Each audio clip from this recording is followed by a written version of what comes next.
Assalamu alaikum. How are you all? Welcome to my YouTube channel Learning Hub. Today we are going to learn about since and for, where we use since and when we use for.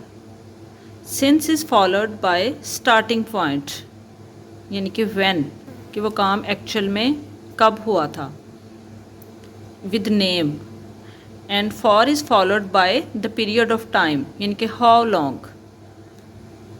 For example, for 3 days, 6 months, 10 years, यानी कि number of days, number of months, number of years.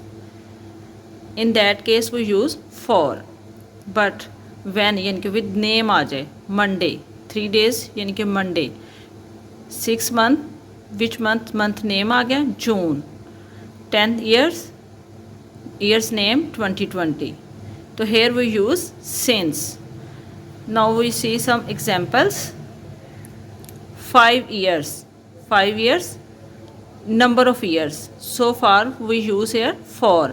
September, September is the name of a month, so we use here since. 2001, it is not a number, it is the name of a year, so far we use here since. 9th months, now this is number of months, here we use for. 5 minutes, it's also number, so we use here for. Monday, Monday is the name, so here comes since. 4 days, number, so we use here for. Hope you get it, guys. Thank you so much.